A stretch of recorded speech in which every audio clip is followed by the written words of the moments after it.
Obrigado, ministra Marina, pela sua exposição, sua aula, que está devidamente anotada no relatório da CPI, mas como a CPI é para investigar as ONGs, eu vou mudar o rumo da prosa.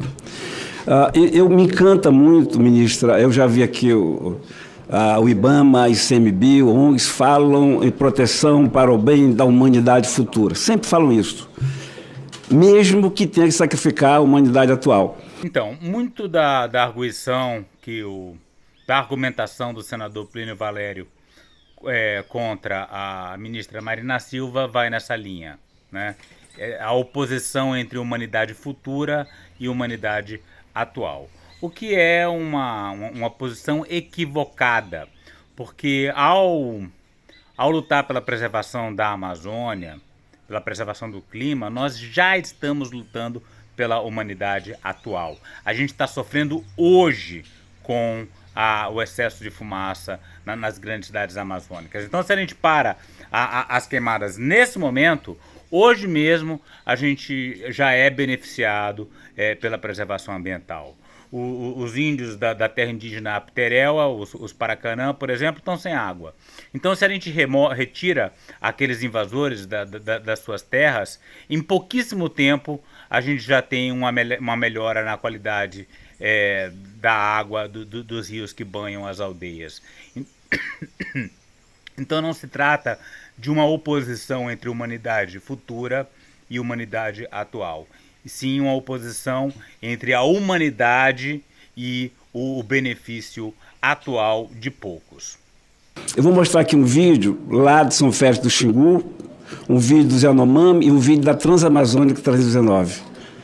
E eu vou perguntar no final se vale a pena sacrificar essa gente em prol do clima, dessa mudança de 1% que o Brasil emite. Por favor, é o vídeo número 2, o 8 e o 17. São Félix do Xingu. Atualmente estão derrubando a casa e saindo aí, ó. Que tristeza. Eu vou dar uma boa cortada nesses vídeos porque levam muito tempo. Aí, no caso, ele está mostrando uma pessoa lamentando que uma casa está sendo derrubada no processo de desintrusão da terra indígena Apteréua.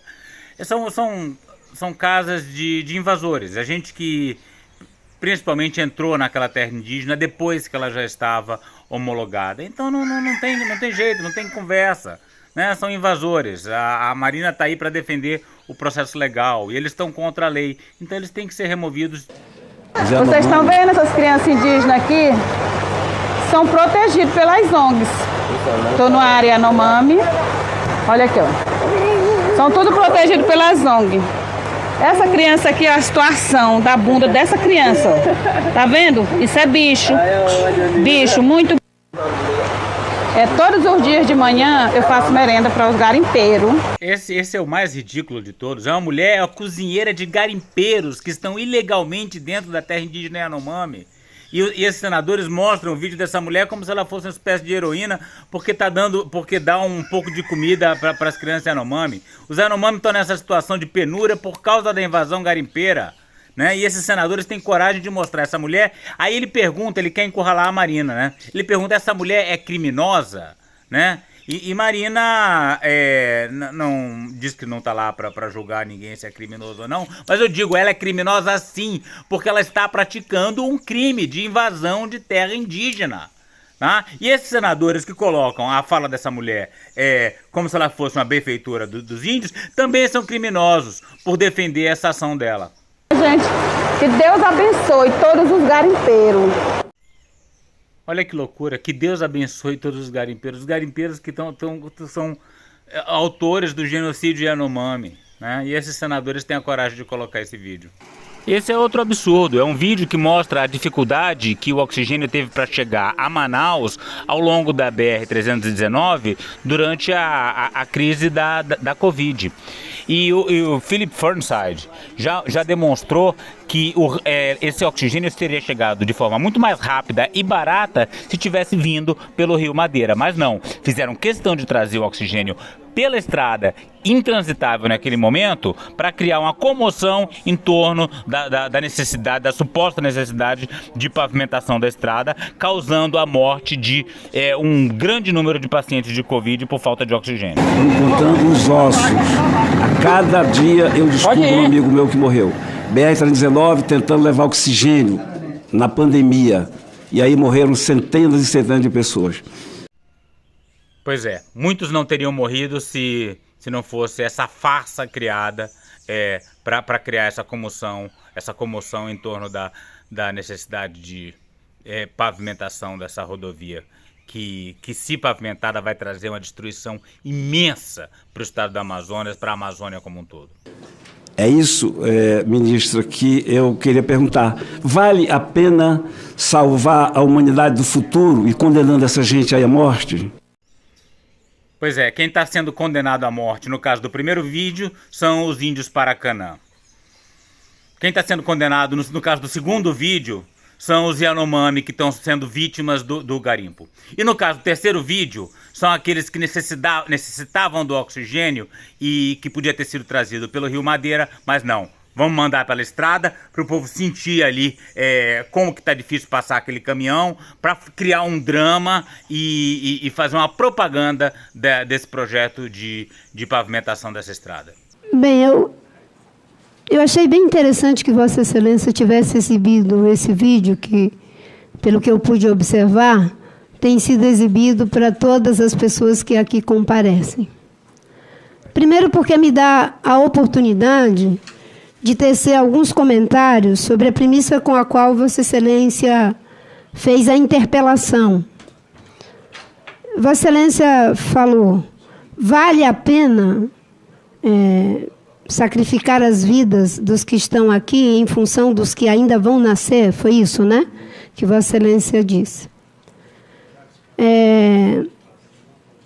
Imagine se Martin Luther King tivesse pensado assim, vale a pena lutar contra a discriminação racial? Porque provavelmente eu não vou ver o primeiro presidente negro eleito nos Estados Unidos. Então vale a pena. Eu estou desenvolvendo o meu raciocínio, tá, se Vossa Excelência me permitir. Claro que vou permitir, eu só quero saber se vale a pena. Como Vossa Excelência me disse que eu tinha o direito de falar, então eu agradeço se puder continuar o meu raciocínio. Está certíssima, Marina, em não aceitar responder dessa forma a pergunta, porque não é uma questão dos atuais, né, de sacrificar os atuais pelos futuros ou os futuros pelos atuais, né? Ela fala da importância da luta, né? Mas como eu enfatizei antes, a luta ecológica também é uma luta pelas pessoas que estão vivas nesse exato momento.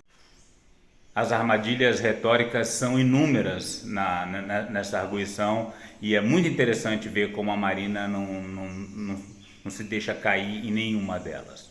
Obrigada. O que nós estamos fazendo para proteger as florestas não pode ser colocado em oposição à vida dos que estão aqui agora. Porque a Amazônia, em 1975, tinha apenas 0,5% de área desmatada. De repente, chegou uma ideologia integrar para não entregar, que estimulou a que se desmatasse para poder desenvolver a região. E o que aconteceu? Nós diminuímos a pobreza na região? Não diminuímos. Mas o que era apenas 0,5% em 1975, senador, agora já é 18% de área desmatada. Isso é o tamanho da Itália e da Espanha juntos. E continuamos tendo pobreza. Para muitos, para poucos é vantajoso, porque apropriam-se das riquezas de forma privada, deixam o rastro de destruição de forma generalizada, não só para o Brasil, mas para o mundo. E dessa forma, a gente tem uma situação em que não dá para fazer esse tipo de interpelação. O custo da vida humana deve ser sempre respeitado. A vida humana deve ser sempre preservada. Eu, mais do que ninguém, sei disso. Mais do que ninguém sei disso. Na época em que eu vivi situação de violência, por outros caminhos, não porque estavam querendo proteger a floresta, mas porque queriam destruir a floresta, infelizmente não tinha ninguém para filmar. Não tinha. Mas eu sei de memória e posso relatar o que aconteceu durante dos meus 17 anos aos meus 28 anos, quando eu vi ser assassinado o Chico Mendes. O que está se propondo é não sacrificar os recursos de milhares de anos pelo lucro de poucas décadas. E é possível fazer isso sem prejudicar o emprego. É possível fazer isso sem prejudicar o processo produtivo. É possível. É uma escolha. É um investimento. Dá para fazer num passe de mágica? Obviamente que não. Mas tem que encarar essa transição. Sem violência. Em relação à terra indígena, que Vossa Excelência se referiu, a terra indígena Yanomami. Yanomami e Apitereua. Foram vários filmes que Vossa Excelência colocou. No caso da terra indígena Apitereua, essa terra indígena, ela foi criada e ela foi criada para cumprir com a função que ela está estabelecida dentro do marco regulatório brasileiro e da Constituição Federal. Ela é hoje a área mais desmatada, a terra indígena mais desmatada do Brasil. 319 quilômetros quadrados de floresta nativa entre 2019 e 2022. Uma área quase igual à da cidade de Belo Horizonte. Vossas Excelências sabem que as populações indígenas, elas têm o direito sobre seus territórios originários, naqueles que o Constituinte, igualmente originário, entendeu que deveriam ser demarcadas suas áreas. Ela foi demarcada. E aí nós temos que separar determinadas situações. Pessoas humildes, pessoas simples, que estão ocupando indevidamente essa área, que pertence aos indígenas, porque ela foi homologada em 2007, e nela residem 730 indígenas nesse território. Essas pessoas podem ser alocadas em um outro lugar. Temos que buscar uma alternativa para elas. Esse é o ponto que eu lhe perguntei. Podem ser alocadas. Por que não obedecem à lei que diz que tem que arrumar lugar para essa gente, transporte para essa gente? Tem caso de uma senhora que tomaram a moto dela e ela... Agora eu queria só esclarecer. Tem uma complexidade aí no caso da Apitereua que muita gente que está lá hoje em dia entrou naquela área sabendo que era uma área indígena depois da homologação. E essas pessoas não têm direito a uma nova terra. Se o governo conseguir assentá-los de alguma forma, ótimo. Mas não é uma obrigação, tá? Eles não têm direito legal nenhum, porque eles não são ocupantes de boa-fé. Aqueles que chegaram depois de que a terra indígena foi delimitada. Apareceu uma coisa, senador, que eu imagino que o senhor não sabe. Ótimo, eu preciso aprender. A Amazônia, durante esses anos últimos, ela foi tomada em grande parte pelo crime organizado. Facções que existiam no sul e no centro-sul do país, hoje operam dentro das terras indígenas, dentro das unidades de conservação, dentro de assentamentos, em vários lugares. E as investigações estão chegando a uma conclusão que às vezes as pessoas resistem Não é porque elas querem descumprir a lei, porque a lei, por força de lei, por decisão da justiça e pelo que é legal, a terra deve ser feita a desintrusão. Mas existem forças criminosas que tentam manipular as pessoas simples para que elas resistam em custo de sua vida. E aí muitas delas fazem um cálculo entre resistir ao crime organizado ou resistir ao Estado, porque sabe que o Estado vai ter responsabilidade. Mas o Estado não pode ser conivente com a ilegalidade. E é por isso que o ministro Paulo Teixeira está trabalhando programas alternativos para os assentamentos, para aqueles que são de fato agricultores. Mas a terra indígena tem que ser respeitada naquilo que é a função para a qual foi criada. Por que nós achamos que quando o MST invade uma fazenda com trabalhadores rurais sem terra, a justiça deve dar a reintegração de posse para o proprietário? E quando alguém, mesmo sendo um trabalhador rural sem terra, invade a terra indígena, ele deve ficar? E quando a justiça determina, o Estado deve recuar diante da recusa? Não podemos ter dois pesos e duas medidas sob pena de prevaricar. Se o Estado, ao ser acionado para tirar um acampamento de sem terra que ocupou uma terra produtiva, e isso deve ser cumprido, por que numa área demarcada, homologada, com cerca de 730 indígenas morando lá, que tem um estilo de vida particular, aí nesse caso deve ser respeitado. Vamos discutir para as pessoas de fato simples, que têm alternativas, mas a alternativa não é permitir que a lei seja descumprida. Da mesma forma que se alguém resolver invadir o assentamento do INCRA, que foi demarcado com todo o direito daqueles trabalhadores, igualmente não devemos permitir. Isso é o princípio da lei, sem dois pesos e duas medidas. Ebato justo, EFA justo. Isso. Não pode ter dois pesos e duas medidas. Em relação ao povo Yanomami,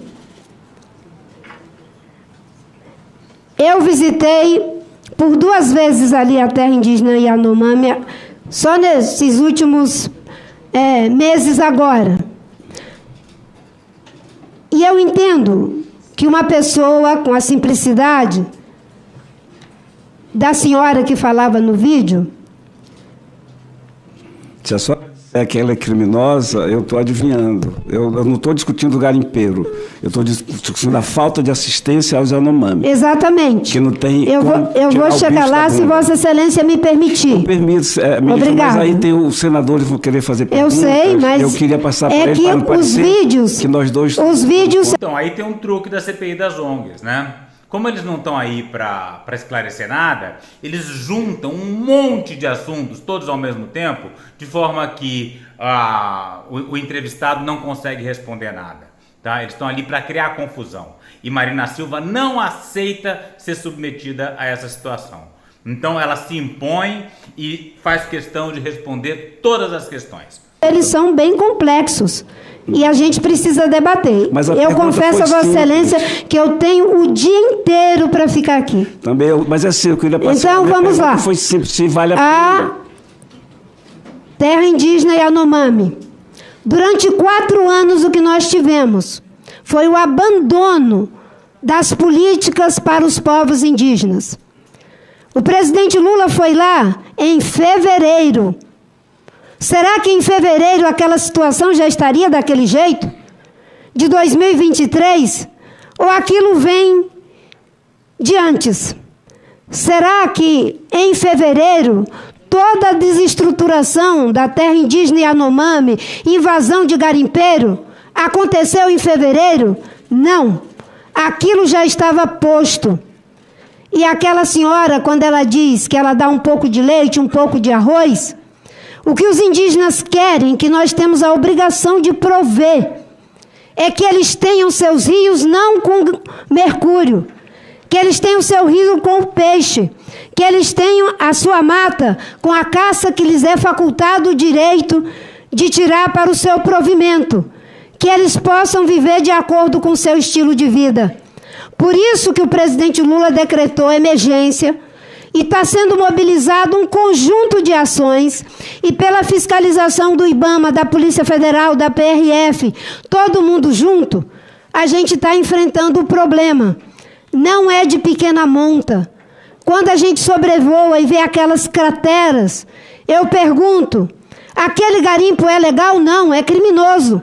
O garimpo é criminoso e manipula pessoas inocentes, força de trabalho de pessoas simples. Quanto de imposto aquelas crateras geraram para o estado de Roraima? Absolutamente nada. O que nós temos ali é o uso indevido das riquezas do subsolo, a agressão àqueles povos, mulheres, crianças, adolescentes foram estuprados ali dentro. Agora, eu não vou ficar aqui fazendo julgamento a priori de quem é criminoso ou não, porque quem faz isso é a justiça. Na democracia, quem determina quem é criminoso e quem não é criminoso não somos nós, é a justiça. É um julgamento correto, com a ampla defesa. E aí sim, a gente vai saber quem é o criminoso, quem é culpado, quem deve pagar. Mas uma vez a justiça decidindo, recorrendo a todas as instâncias, a ordem da justiça terá que ser cumprida. Ok, aí está a Marina Silva muito esperta, escapando da armadilha que tentaram colocar para ela. Mas eu digo, aquela mulher é criminosa sim, porque ela está trabalhando numa atividade ilegal dentro de uma terra indígena onde ela não poderia estar. Então, é criminosa sim. Mas, quando diz, não deixa botar luz elétrica, se a empresa entrar em contato, e parece que já está entrando em contato, vai poder botar sim luz para todos. Já estamos tratando disso, já teve reuniões. O problema é que no passado essas pessoas não eram enxergadas para ter as políticas públicas. A autorização para a construção de escola. Com certeza, o Chico Mendes foi pioneiro nas escolas no Seringal. O Márcio sabe disso. O projeto Seringueiro. Foi o Chico Mendes que criou as escolas da floresta. O ex-governador Binho Marques era o coordenador do projeto Seringueiro, para alfabetizar os filhos dos seringueiros que, como eu e as minhas 7 irmãs e meu irmão, não tínhamos escola. Mas dentro da reserva extrativista, tem que ter sim escola. Tem que ter o acesso permitido. E tem que ser feito o uso de acordo com aquilo que está prescrito na lei. E quando as autoridades... É difícil para esses senadores pegar a Marina Silva nessa, porque ela realmente não é contra o desenvolvimento, a instalação de infraestrutura, né? Tudo que ela fala sempre é que as coisas devem acontecer da forma prevista na lei. As autoridades agem para manter o estilo de vida dessas populações é porque foi uma escolha delas. Foi uma escolha dessas pessoas. Eu participei dessa luta. Eu sei o que nós enfrentamos dentro da reserva Bordon para poder criar a reserva Chico Mendes. Eu sei o que aconteceu quando fizemos um empate no Seringal Cachoeira para criar a reserva Chico Mendes. Eu sei que o peso disso foi a morte do Chico Mendes. Eu sei que fizeram um churrasco para comemorar a morte dele. Eu sei de tudo isso. Mas essa luta foi vitoriosa. E o que precisa é implementar a reserva, com escola, com internet, com acesso aos meios, saúde, educação, tudo em transporte. Agora, o que não pode é pessoas alheias estarem ameaçando as pessoas tradicionais. Eu levei até o ministro Flávio Dino uma senhora que teve que abandonar sua colocação de seringa, sabe por quê? Porque ela é suspeita. Sabe qual é a suspeição? Porque a área dela não está desmatada. Ela deixou as cabeças de gado que, de acordo com a lei, é possível ter para o leite. Ela deixou os cachorros, um parece que veio à morte, até que o vizinho foi resgatar os demais, e o gado. E a denúncia é porque ela era suspeita. Com certeza não são pessoas simples que muitas vezes são estimuladas a ocupar essas áreas, mas são aqueles criminosos que precisam ser investigados para não permitir que a reserva seja invadida. Agora, ter ramais, ter escola, ter posto de saúde sempre foi o sonho do Chico Mendes, e tenho certeza que é o de Vossa Excelência e de todos nós que estamos aqui. Não farei pergunta, é só afirmação do que eu vi lá. Prefeito de Passolândia quer construir escola há 2 anos, não permitem. Não permitem. Os doentes saem em redes, é o que eu vi. E borracha. Eles extraem borracha, R$3 o quilo de borracha. Tem um subsídio que demora muito. O cara, se ele for macho mesmo, ele produz 5 quilos por dia, R$15. Para quem não sabe, os países asiáticos dominam a borracha. Eles têm estoque para a vida inteira. Portanto, insistir nessa coisa de produzir borracha é muito difícil para nós. Não tem como. E todos que a gente conversou, Márcio, eles querem sair de lá, correndo. Eu passo a palavra para o nosso relator, o senador Márcio. Ô, Márcio, só se você me perdi, senador, desculpe. A escola já foi autorizada. Já está dada a autorização, porque estava em processo. Como Vossa Excelência disse, faz 2 anos. Exatamente, porque no governo anterior, isso nunca foi uma prioridade. Maravilhosa, né? Pô, se faz 2 anos que o cara está tentando fazer uma escola, né? Faz 2 anos que se pede essa escola, é porque essa demanda é anterior ao governo atual. Não foi prioridade do governo Bolsonaro. E é isso. Marina deixou bem claro que não existe oposição nenhuma entre qualidade de vida das pessoas que vivem hoje e a conservação ambiental, ao contrário do que é sugerido, ao contrário do que afirma o senador Plínio Valério. Muito bom.